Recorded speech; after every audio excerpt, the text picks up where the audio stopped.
straight to the top of the card, where we had Alex Pereira fighting Magomed Ankalaev in the main event at T-Mobile Arena in Las Vegas.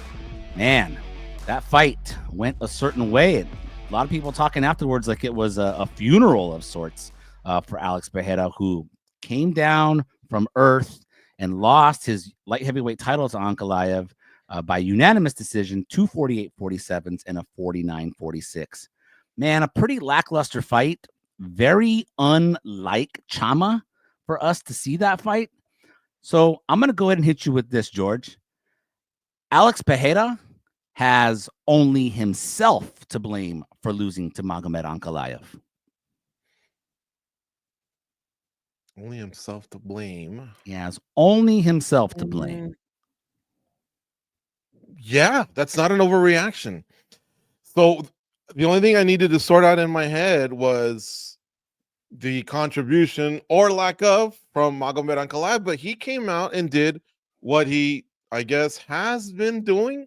So we started off more fearing his wrestling game. Then he developed the kickboxing. In fact, in his contender fight, he promised not to wrestle, one bit, and he didn't, and he won.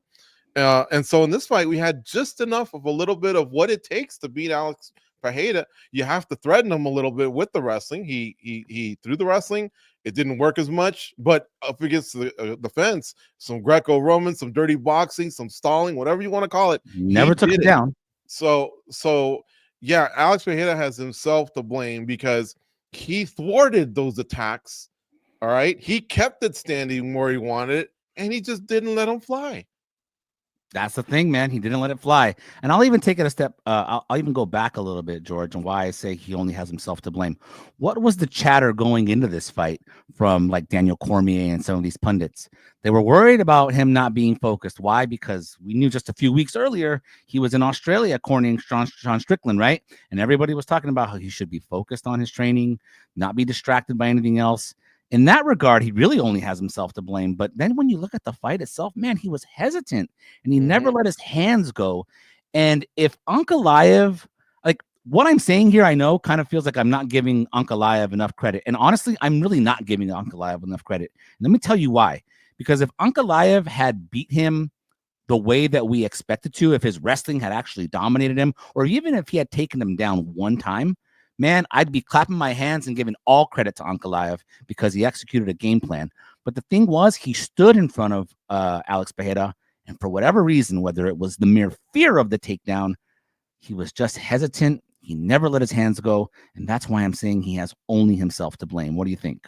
No, I agree completely, 100%. In fact, he went to a Drake concert. He did a seminar, and he's cornering Strickland, and it's on the other side of the planet. It just takes a long time to recover. I don't care if you're a world-class athlete or not. And that's why a guy like Daniel Cormier, I was glad that he chimed in because he's obviously been to the top and he knows what that rest is like and the recovery is like. You just can't be doing that close to the fight. And I hesitated when you first asked because I wanted to think, did the UFC play a part? No, this is kind of one of the longest spells he's had of rest, right? And at the end of the day, they say, are you ready? And if you're not, okay, I'm sure they'll back off, at least with him, because he's been such a team player. But he had not just those 3 fights in less than 6 months.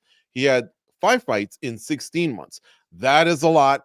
And he's been, like I say, everywhere. Award shows. He's at the events themselves. He does stay busy, and he's going from, this country to that country, from this continent to that continent. So the UFC played no part in this. And then I had to also think about your question. This is Pereira's No, not my question. My overreaction. Your overreaction. This was your Pereira is at fault here, right? But the only thing I was thinking of, perhaps Ankalaev is at fault for not making it exciting, but that wasn't your overreaction. Your overreaction was based on Pereira. No, I mean, like the title.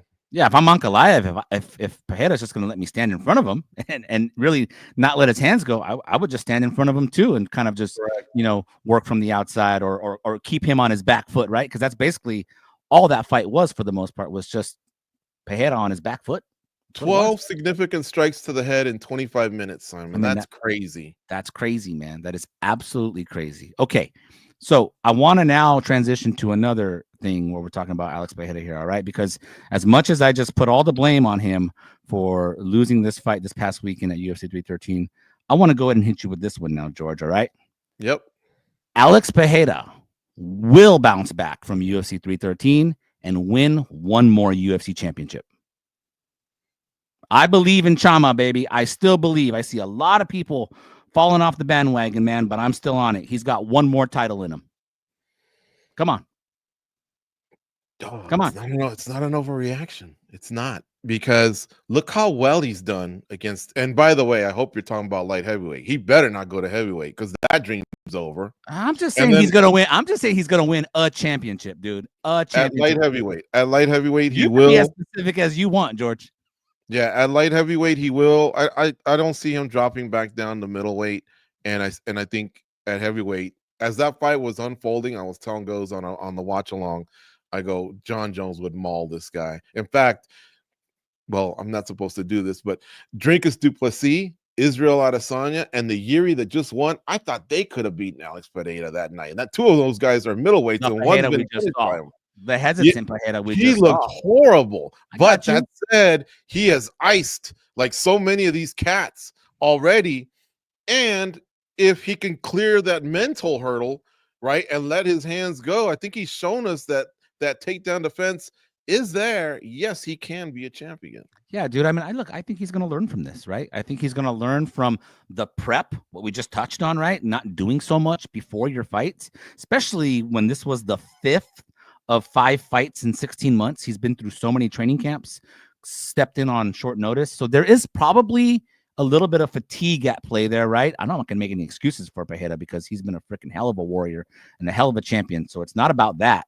But I think he will learn from this experience, learn from his mistakes. And whether it is a Magomed Ankalaev rematch, which seems we're going that way. Dana White did say probably that will happen. His word was probably.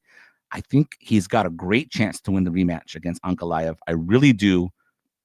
You don't want to talk about heavyweight, but I'm telling you now, it's still going to be open, though, especially with him being a company guy. Look, he's not going to get the John Jones fight, but, you know, John Jones and Tom Aspinall can handle their business. And then maybe Pereira can step in and try his hand against one of those guys. I still think he's going to be a champion at one division or the other, George. I know you think I'm crazy about heavyweight, though. Yeah, that's an overreaction on the heavyweight side, but not on the light heavyweight side. You left yourself open, and I'm good with the light heavyweight, but the heavyweight, man, I only see him beating someone like Jairzinho, and who's already been cut. I already know that. Someone who's hesitant and is looking to counter and slows down and doesn't threaten the wrestling. But all them other guys like Pavlovich, Volkov, they're coming after his head. They're taking it off. He could fight Cyril Gane too. Yeah, Ghost brought that up too, but you know, when he gets going, man, he's a pretty hard puncher himself. He's a big dude, so I would hold off on the Gane one. All right. Well, we'll see what happens with Pereira moving forward. It's going to be interesting. You know, he has bounced back from losing a championship once before to go up a division. I know. Title. That was impressive. He could bounce back from losing a championship one more time and move up. That's all I'm saying, George. I'm not going to count him out. Dude's a warrior, and I'm all in on Alex Pereira. MMA Junkie AI.